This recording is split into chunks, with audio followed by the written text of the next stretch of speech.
My name is Claire, and for as long as I can remember, I believed I was the only daughter in my family.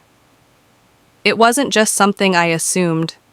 It was the truth I was raised on, the story woven into every part of my life. My parents never once hinted at anything different. They built a world where I was at the center, the single child, the one who would one day inherit everything they had worked so hard to build. Growing up, my mother used to call me her miracle girl. She'd brush my hair before school, her hands gentle, her eyes soft, and say things like, "Claire, you're the best thing that ever happened to us." I held on to those words, repeating them in my head during the hardest moments of adolescence. My father, though stricter, carried the same message in his own way. He would look at me across the dinner table and remind me, "Everything here will one day be yours. The house, the business, the name. It's your responsibility to carry it forward," and I believed him. I believed both of them, because why wouldn't I? There was no brother or sister competing for their attention, no one else in the house to share in their love or their anger. It was just me. I was the golden thread tying the family's legacy together, or so I thought. When I was little, being the only child felt like magic. Birthdays were extravagant, not because of money, but because every bit of energy, every candle, every whispered wish was just for me. Christmas mornings meant a tree piled high with gifts that bore only my name. There was never a need to fight for space at the dinner table, never anyone to steal the spotlight in school recitals or family photographs. I was alone at the center of it all, and I thought that made me special. But being an only child also carried its own kind of weight, one I didn't fully understand back then. Every expectation, every hope, every dream my parents had, they placed all of it on my shoulders. My father was a man obsessed with legacy. He ran a successful real estate company that had been in our family for 3 generations, and from the moment I could understand words like inheritance and duty, he made it clear I was the one who would carry the torch next. At family gatherings, when my aunts or uncles would ask why there were no other children, my father would answer firmly, "One is enough. One is all we need." Then he'd glance at me, his hand firm on my shoulder, almost like he was staking his claim on me in front of everyone else. It made me feel both proud and trapped at the same time. Proud because I thought it meant I was extraordinary. Trapped because deep down, I knew there would never be room to be anything other than what they wanted me to be. Still, I never doubted my place. I never questioned whether there were secrets lurking beneath the surface. The thought that my parents could have hidden something so life-changing from me, something that would eventually shatter the very foundation of who I believed I was, never even crossed my mind. I was their only daughter, their miracle, their heir. Or at least that's what I thought, until the day everything changed. The illusion of certainty began to crumble on a cold, gray morning that still feels etched into my bones. My mother passed away in the spring, after a long battle with an illness she kept quieter than she should have. She was only 60, far too young to go, and the house felt emptier the moment she was gone. I remember the funeral as if it happened yesterday, the smell of lilies filling the church, the sound of rain hammering against stained glass, the sight of black umbrellas closing and opening in the parking lot like restless wings. I stood at the podium, my voice trembling as I tried to say something meaningful about the woman who had been my anchor, my comfort, my everything. But words failed me. All I could do was cry, and in that moment, I didn't feel like an heir or the keeper of my family's future. I just felt like a daughter who had lost her mother. After the funeral, the house became suffocatingly silent. My father threw himself into work, staying late at the office, sometimes not coming home until after midnight. He avoided my gaze at dinner, and our conversations dwindled to almost nothing. Grief changed him, or maybe it revealed the walls he'd always had. Either way, I was left alone with memories that haunted every corner of the house. One evening, about a week after we buried her, I found myself wandering into my mother's old bedroom. The scent of her perfume still lingered faintly on the vanity, the floral notes rising up like a ghost as I opened her drawers. I wasn't looking for anything specific, maybe comfort, maybe a piece of her to hold on to. What I found instead would change everything. At the bottom of her dresser, Beneath neatly folded scarves and an old jewelry box, there was a stack of letters tied together with a faded blue ribbon. My hands trembled as I pulled them out. The envelopes were yellowed with age, the ink smudged, but the handwriting was undeniably hers. Each one was addressed not to my father, not to me, but to someone named Elena. I sat on the edge of the bed, my heart racing as I unfolded the first letter. My dearest Elena, I hope you're safe. Not a day goes by that I don't think of you. I wish things could be different, but you must understand. This is the only way to protect you. One day, when the time is right, the truth will come out. Until then, know that you are loved, even if from a distance. I froze, reading the words again and again, my breath catching in my throat. Elena? Who was she? Why would my mother write letters like this, letters filled with longing, secrecy, and guilt, to a woman I had never heard of? The deeper I read, the clearer the picture became. The letters spoke of visits in secret, of money quietly sent, of birthdays that were never celebrated together, but always remembered. My mother wrote about watching her grow from afar, about a child who had her eyes, her smile. My hands shook so violently that I dropped the stack onto the floor. The words swirled in my mind, refusing to settle into something that made sense. A child. My mother had written about another child. That night I couldn't sleep. Every sound in the house felt amplified, every shadow heavier. I lay awake replaying my childhood, searching for cracks in the story I had been told. Had I ever noticed my mother disappearing for long stretches of time? Had there been hushed conversations between my parents I had brushed off? The memories seemed different now, painted with suspicion. By morning, I wasn't sure which was worse, the grief of losing my mother or the gnawing terror that maybe I hadn't known her at all. For the first time in my life, the thought whispered through my mind like a curse. What if I wasn't really the only daughter? The next morning, the house felt colder, as if some invisible curtain had been pulled back to reveal shadows I hadn't noticed before. I woke early, restless from a night of broken dreams, where my mother's voice kept calling my name but fading before I could reach her.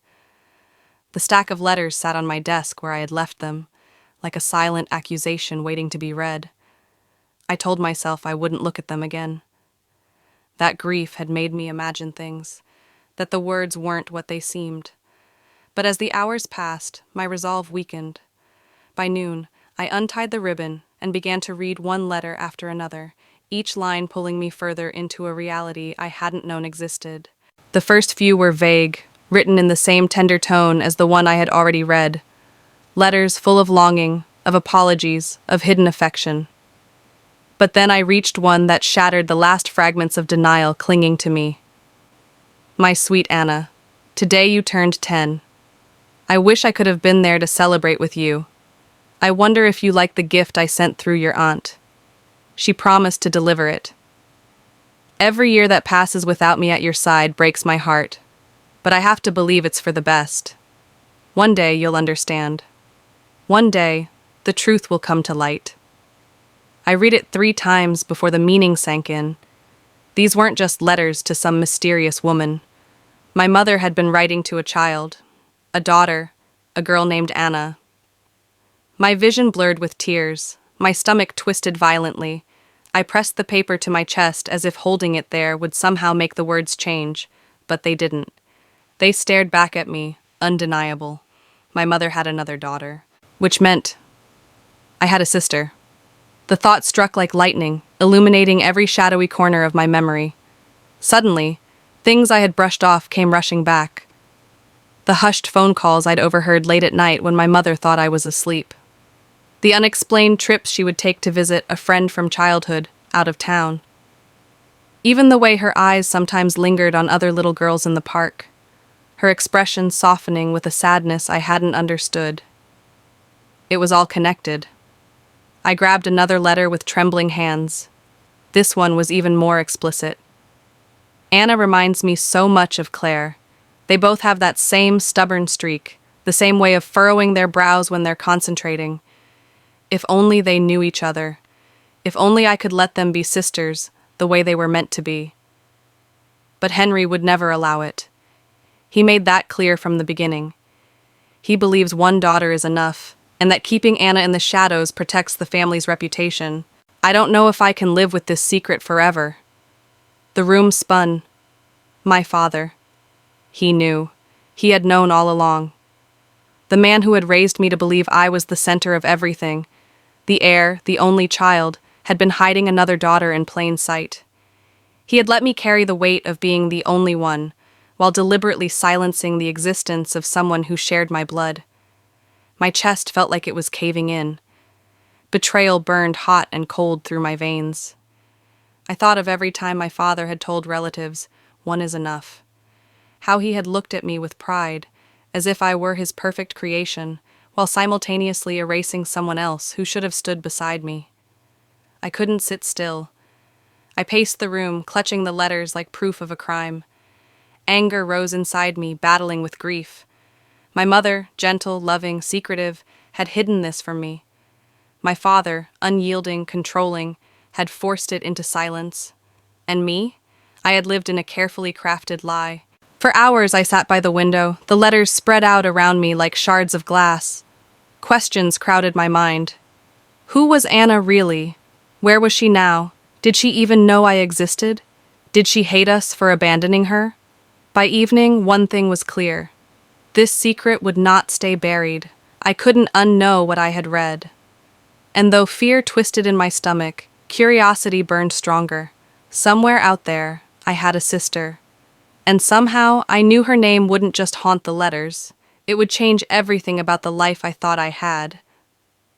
I didn't sleep that night. The words on those letters replayed over and over in my mind, until they no longer felt like ink on paper, but voices echoing through the house, screaming at me from every corner. Anna. The name hung heavy in the air, foreign and familiar at the same time, like a melody I'd heard long ago but couldn't quite place. By morning, I knew I couldn't keep it inside any longer. I needed answers, and there was only one person alive who could give them to me, my father. When I came downstairs, he was already at the dining table, dressed in his crisp gray suit, sipping coffee the way he always did, black, bitter, unyielding. He barely looked at me as I entered the room. Normally, I might have ignored it, chalking it up to his coldness, but today it stung differently. How could he sit there, so composed, while the weight of such a secret loomed between us? "Dad," I said, my voice sharper than I intended. He looked up, eyebrows raised. "Yes?" I slid one of the letters across the table toward him. It was the one where my mother had written, "If only they knew each other." But Henry would never allow it. His hand froze halfway to his cup. He stared at the letter, but didn't touch it. A flicker of something, recognition, maybe even fear, passed through his eyes, but just as quickly, his expression hardened into the familiar mask of indifference. "Where did you find this?" he asked, his tone measured, too careful. "In Mom's things," I said, forcing my voice to stay steady. "I read them all. I know about Anna." For a long moment, silence stretched between us. The clock ticked loudly in the corner, each second pressing down like a hammer. My father leaned back in his chair, folding his arms, his jaw tightening. "There is no Anna," he said flatly. The denial hit me like a slap. "Don't lie to me," I snapped, slamming my hands onto the table. "I saw the letters. Mom wrote about her. She called her my sweet Anna. She said she looked like me. She said you made her keep her in the shadows. Don't you dare tell me she doesn't exist." His eyes narrowed. For the first time, I saw a crack in his steel exterior. His hand clenched into a fist on the table. "Your mother was fragile. She wrote things when she was emotional."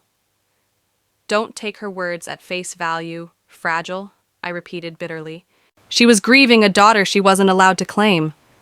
She was forced to choose silence over truth because of you. She wasn't fragile. She was broken by your pride." His chair scraped harshly against the floor as he stood, towering over me. "Enough." His voice was sharp, commanding, the same voice he used on employees when they dared to question him. You will not speak to me that way. I stood too, refusing to shrink beneath his shadow. Then tell me the truth. Is she alive? Where is she? Did you abandon her? Did you— Stop! His roar shook the walls. His hand slammed down onto the table, rattling the coffee cup until it tipped and spilled dark liquid across the wood. His face was red, veins bulging at his temples. There is no other daughter. Do you understand me? None. But his denial was too late. It wasn't just the words. It was the fear behind them.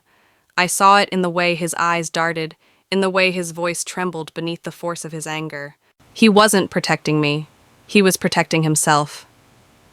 I gathered the letters into my hands, clutching them against my chest. You can scream at me all you want, but that doesn't erase her.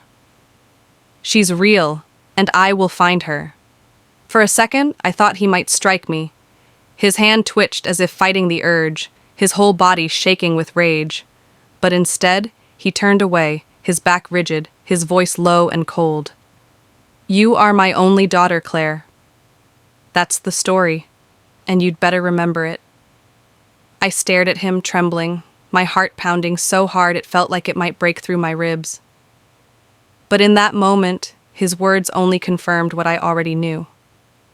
My father was lying. The story he'd built for decades was crumbling, and no matter how hard he tried to hold it together, the truth was spilling through the cracks. I left the room with the letters clutched in my hands, my father's voice echoing behind me like a threat. But instead of fear, I felt something else stirring inside me: determination. If he wouldn't tell me about Anna, then I would uncover the truth myself, no matter what it cost. Perfect. Let's move into part 5, long, detailed, and filled with atmosphere and tension. This is the stage where Claire begins her own investigation outside her father's control, chasing leads that bring Anna out of shadows and closer into focus. Part 5, the first lead. The days after confronting my father felt like living inside a cracked mirror. Everything looked familiar on the surface, but the more I stared, the more distorted it became. The house that once felt safe now pressed in on me with its silence, as though the walls themselves were guarding the secret. My father carried on as if nothing had happened, going to the office each morning, returning late, sitting at the dining table with that same unreadable mask on his face. He never spoke of our argument, and I never brought it up again. But the silence was louder than words. I, on the other hand, couldn't stop.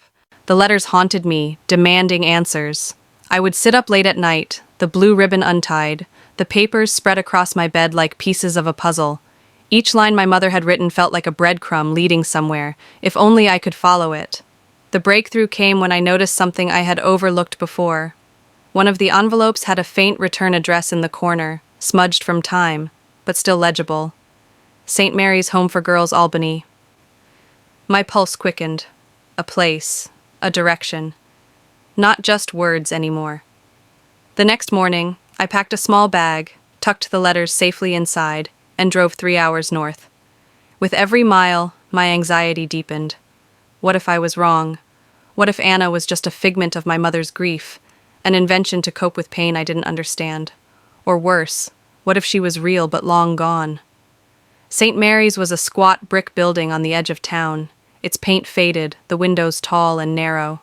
The sign out front had been updated, but the stone foundation looked like it had been standing for over a century. As I stepped out of the car, I felt a strange chill, as if the ghosts of countless forgotten stories clung to the walls. Inside, the halls smelled faintly of old books and disinfectant. A receptionist, a woman in her 50s with sharp glasses, looked up from her desk. "Can I help you?" she asked, polite but wary. I hesitated, my hands tightening around my purse. "Yes, I'm looking for records. My mother, Eleanor, used to write letters to someone connected with this place. I was wondering if you might have archives from the late 90s or early 2000s. The woman frowned. "We don't usually release personal records without authorization." "I understand," I said quickly, "but it's about family. It's important." Something in my voice must have carried, because her expression softened slightly. "Wait here." She disappeared through a side door, leaving me in the quiet lobby with nothing but the ticking of a wall clock for company. Minutes later, she returned with a thin folder. She set it on the counter between us, tapping it gently. We don't keep everything, but I did find this. The name Anna Whitfield shows up in our files. She was here for several years. My breath caught. There it was, the proof I had been chasing. A name that wasn't just scribbled in my mother's handwriting. A record. A fact.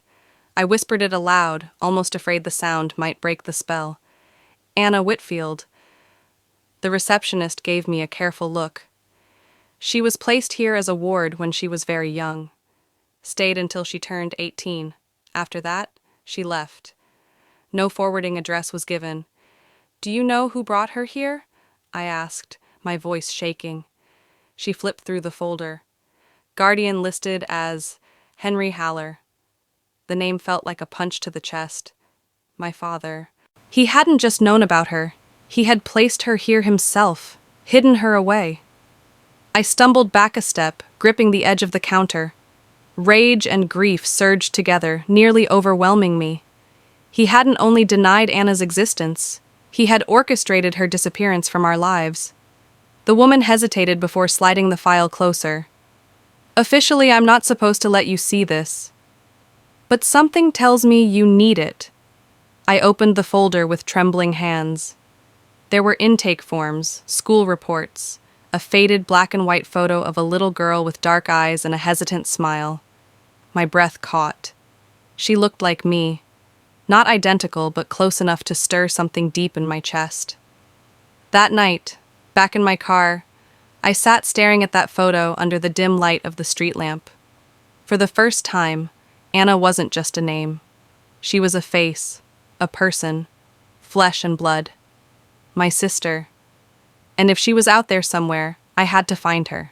As I started the engine, a single thought burned through me with absolute clarity. The day of the will reading arrived like a storm I couldn't escape, no matter how much I wished to. For weeks I had tried to prepare myself, telling myself it was just a formality, just a tradition. But deep down, I knew this gathering would not be ordinary. Too many lies had already surfaced. Too many shadows had been stirred awake. The law office was downtown, a tall, imposing building with glass walls that reflected the cloudy afternoon sky. I arrived early, my palms sweating despite the chill in the air. As the elevator carried me up to the 10th floor, I caught a glimpse of myself in the mirrored walls. Pale, tense, my eyes rimmed with sleeplessness. I barely recognized the woman staring back at me. When the elevator doors opened, the hallway was already crowded. My father stood stiffly near the door to the conference room, his jaw tight, his expression carved from stone. Next to him, my brother Daniel adjusted his cufflinks, the picture of smug confidence. He had always believed the company, the estate, everything would be his by right. He even smirked when our eyes met, as if reminding me that I was only a spectator in this performance. My mother should have been there, sitting quietly at the edge of the table, her presence softening the hard lines of the room. But she was gone, and the absence hit me like a knife all over again. I swallowed the grief, forcing myself to focus on the moment. "Miss Clare?" The attorney, Mr. Aldridge, greeted me with a firm handshake. He was an older man with silver hair and kind but unreadable eyes. "We'll begin shortly." Inside the conference room, the atmosphere was suffocating. Heavy drapes blocked most of the sunlight, and the air smelled faintly of old paper and polished wood. A long mahogany table stretched across the room, its surface gleaming under the harsh ceiling lights. Neatly stacked documents waited at one end, beside a single sealed envelope bearing my father's bold signature. We sat in silence until the clock struck 3. Aldridge cleared his throat and opened the envelope with a steady hand.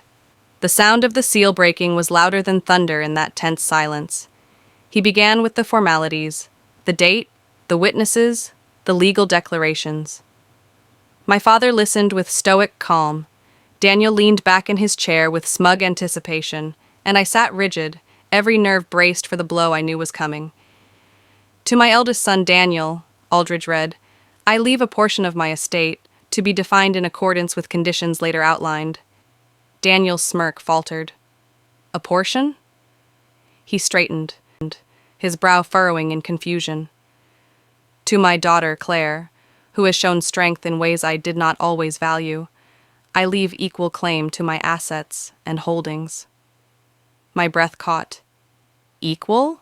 My eyes shot to my father, but he stared straight ahead, his face unreadable. Daniel turned to me, his face flushing red with disbelief. But Aldridge wasn't finished. He paused, glanced at the paper, and then continued in a steady voice. And to my daughter Anna, born of my wife Eleanor, I leave rightful acknowledgement of her place in this family and a share equal to that of her siblings. The room exploded into silence, so complete it was deafening. Daniel shot to his feet, his chair clattering against the floor. "This is insane!" he shouted, his voice cracking with fury. "He never had another daughter. This is a forgery, a trick." My father's hands tightened on the armrests of his chair, but he said nothing. For the first time, he wasn't in control. I sat frozen, my heart pounding in my ears. Anna.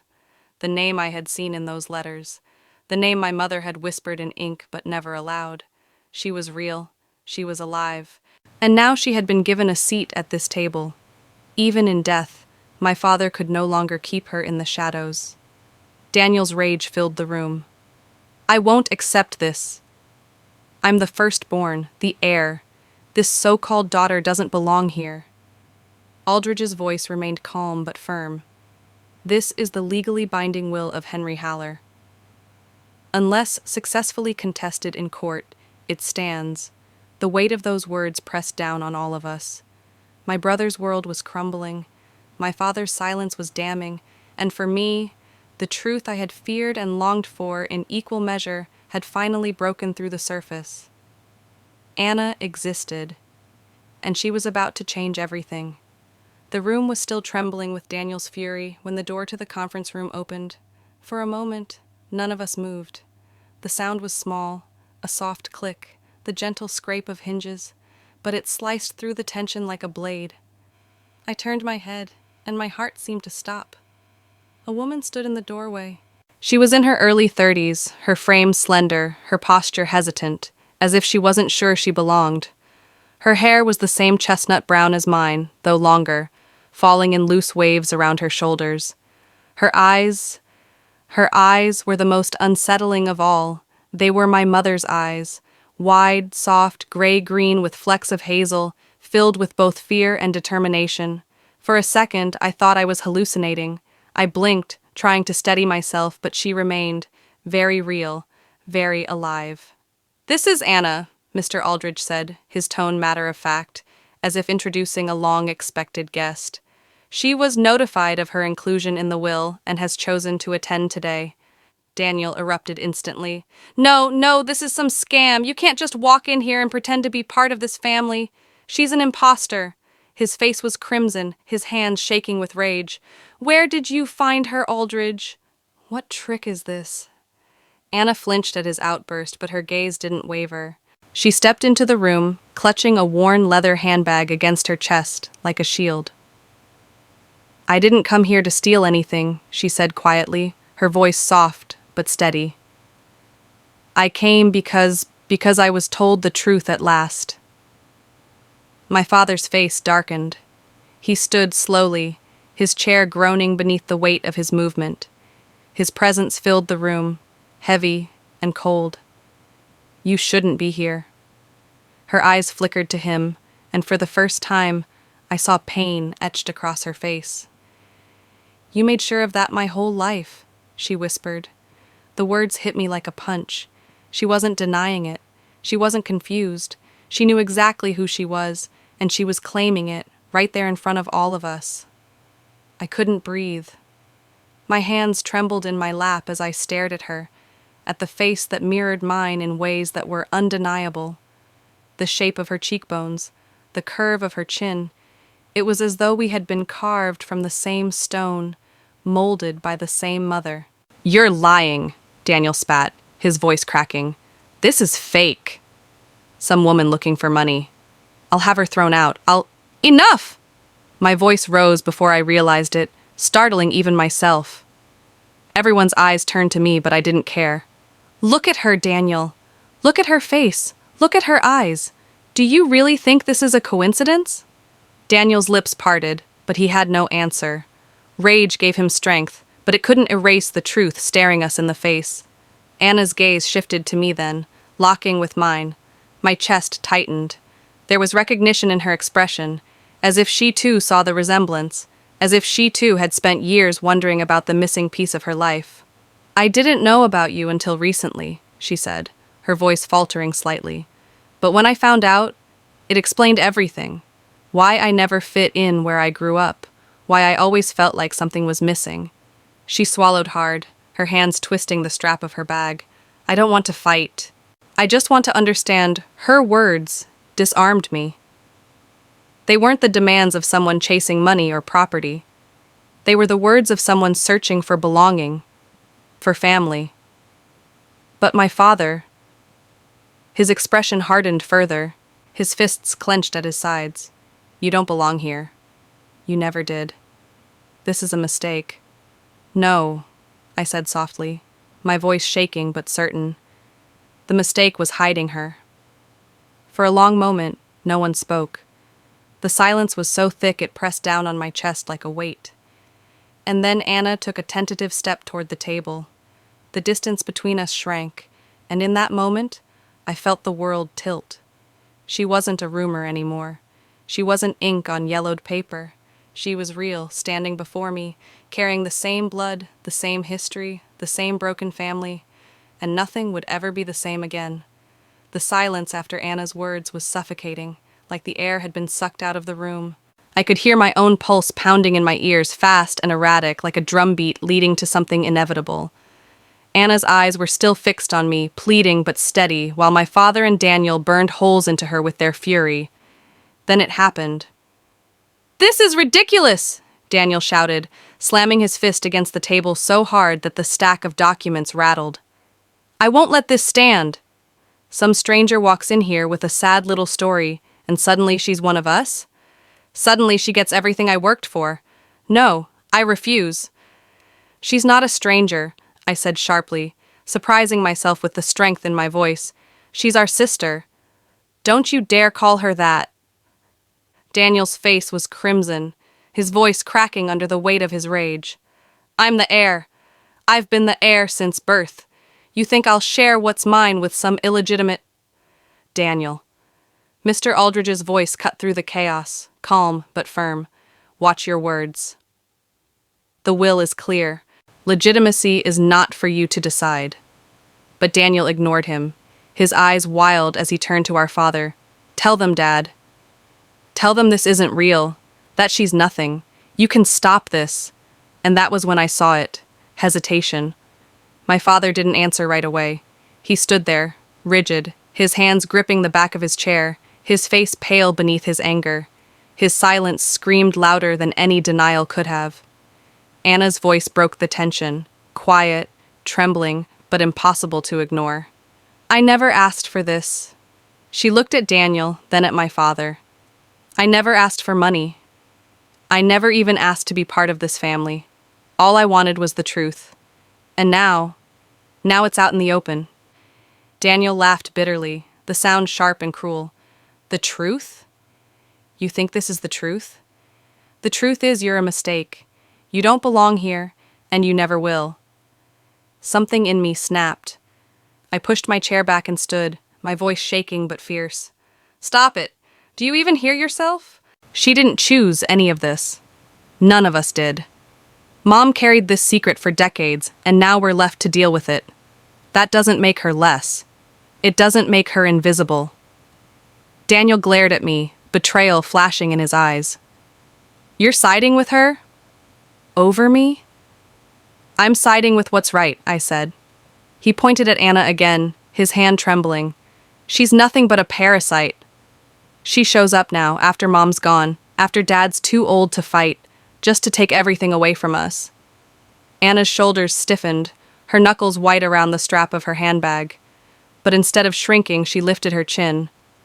"I don't want to take anything. But I won't let you erase me either." My father finally spoke, his voice low and sharp as steel. "You should have stayed away.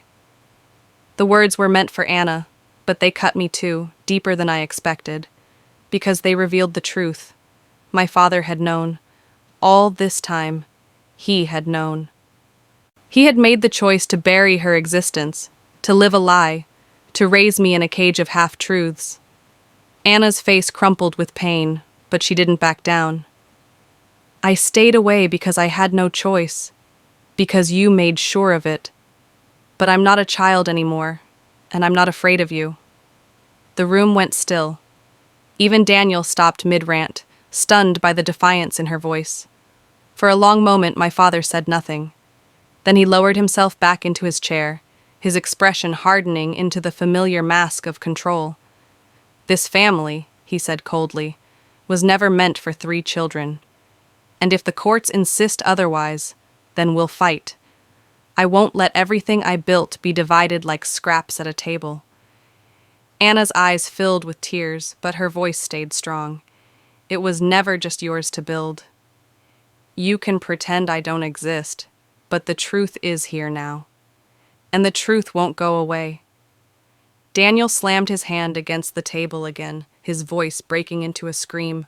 I'll see you in court. I'll destroy you, both of you. His eyes darted between Anna and me, spitting venom. You're not my sister, and you never will be. He stormed out, the door slamming so violently behind him that the walls shook. The echo lingered long after he was gone. I looked back at Anna. Her hands were trembling, her lips pressed into a thin line as if she were fighting to keep from crying. For a moment, all I saw was the girl in my mother's letters, the girl who had grown up in silence, hidden, denied, yet still standing here with courage. I wasn't sure I could have mustered myself. And in that moment, something inside me shifted. Against all odds, against my father's denial and Daniel's rage, I felt it. Connection. Blood was blood, no matter how deep the secrets ran. But as I looked at my father, stone-faced and unrepentant, I realized the inheritance wasn't the only thing at stake. This wasn't just about money or property. This was about power, control, identity. And we were all about to be dragged into a war none of us were prepared for. The conference room emptied slowly after Daniel's dramatic exit.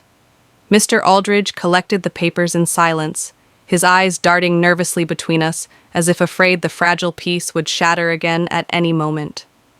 My father remained seated, stone-faced, unmoving, staring at some invisible point on the far wall, as though willing himself out of the moment. When Aldridge dismissed us, my father left without a word. He didn't look at me. He didn't look at Anna. He simply rose, straightened his jacket, and walked out with the rigid steps of a man too proud to admit he had been defeated.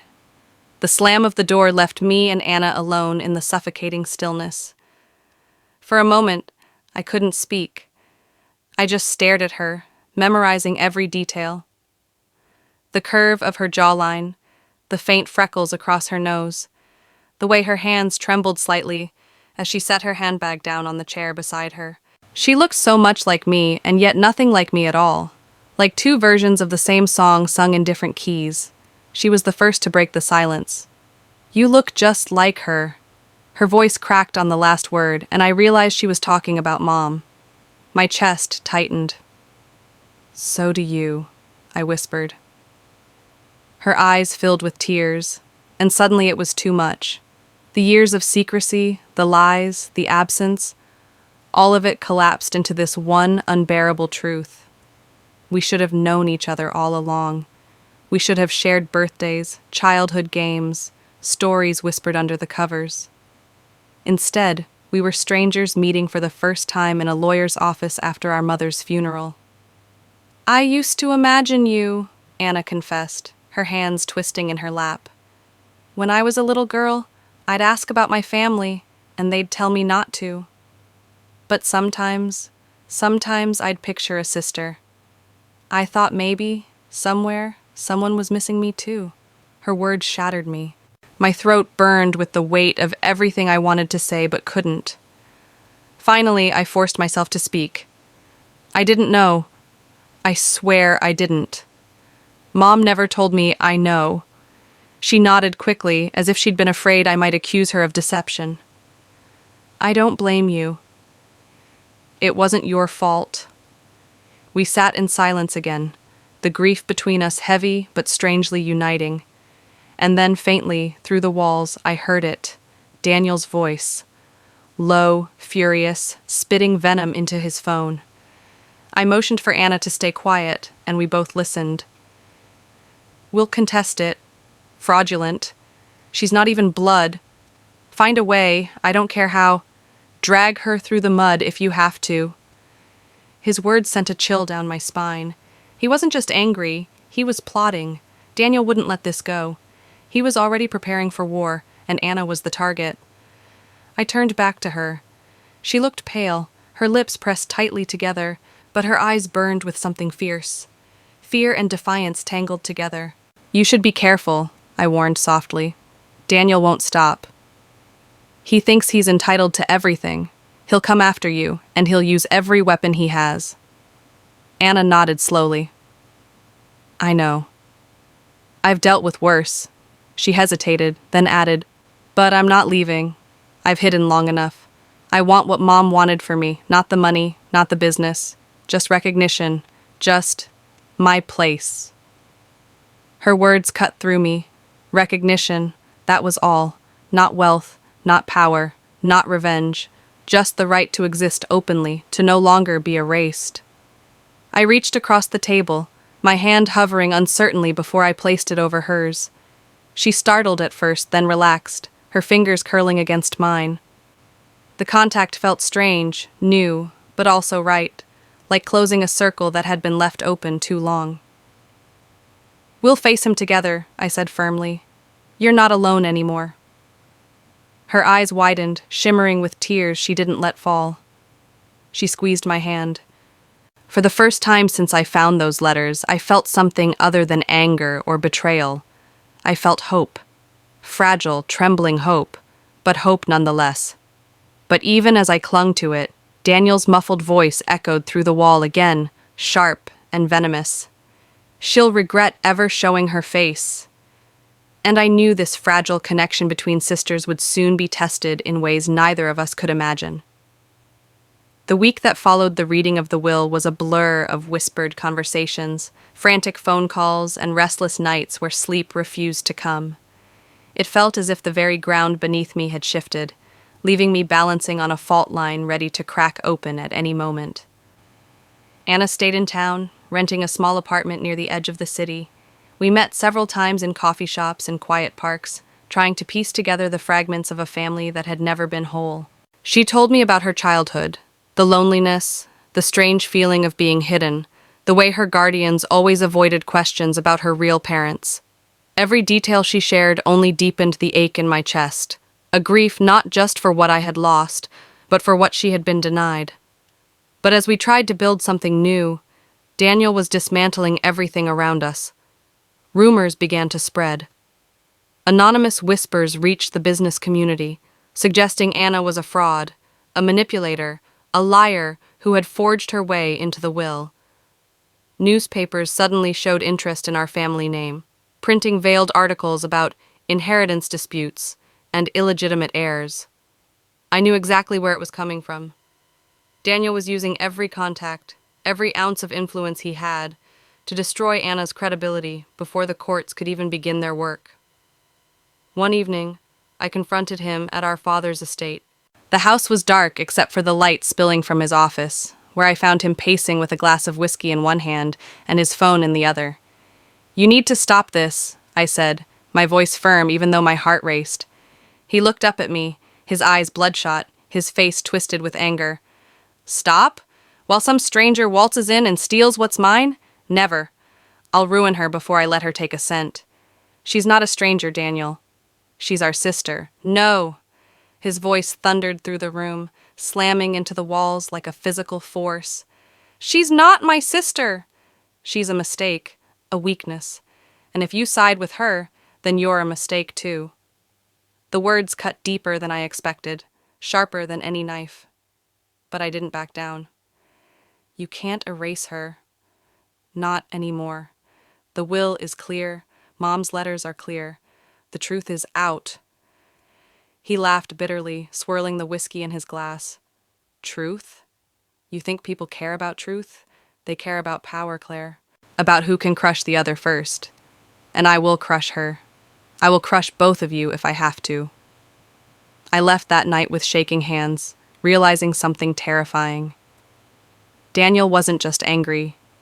He was dangerous. And then it escalated. 2 days later, Anna called me in tears. Someone had broken into her apartment. Nothing was stolen, but her belongings were ransacked. Drawers pulled out, letters torn, photographs scattered. On the mirror in red marker were the words, "Go back to the shadows." She didn't have to say it. We both knew who was behind it. That night, I sat awake with the letters my mother had written, spread out across my table like sacred relics. Her words echoed in my mind. If only they knew each other. If only I could let them be sisters the way they were meant to be. And for the first time, I realized what my choice truly was. It wasn't just about the inheritance. It wasn't about the company, the estate, or the money. It was about whether I would allow my father's and brother's cruelty to define us forever, or whether I would break the cycle, even if it meant losing everything else. The next morning, I called Anna. "We fight," I told her, "not just in court. Together. As sisters." The months that followed were brutal. Daniel dragged us through hearings, painted Anna as an opportunist, even tried to cast doubt on my loyalty. My father stood by his side, his silence louder than any weapon. But Anna never faltered, and standing beside her, I found a strength I didn't know I had. The turning point came when Aldridge produced the original DNA test my mother had secretly commissioned years ago. It left no room for doubt. Anna was her daughter. She was ours. She was blood. Daniel's empire of lies crumbled that day.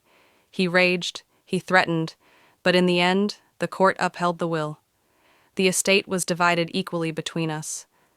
For the first time, Daniel was forced to face a reality he couldn't control. But victory didn't feel like triumph. It felt heavy, bittersweet. We hadn't won a prize.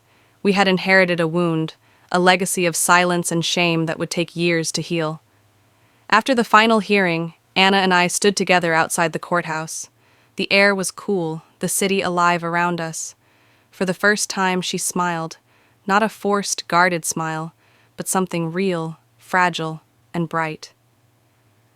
"I always wondered if I'd ever have a sister," she said softly. "Now I do." I took her hand. "Now you do." As we walked away, I glanced back once. Daniel stood on the courthouse steps, his face twisted with hatred, watching us like a predator denied his prey. I knew this wasn't the end. His fury wouldn't vanish overnight. He would carry it with him, nursing it like a wound, waiting for another chance to strike. But for the first time, I didn't feel afraid, because I wasn't alone anymore. And no matter what storms still waited, Anna and I would face them together.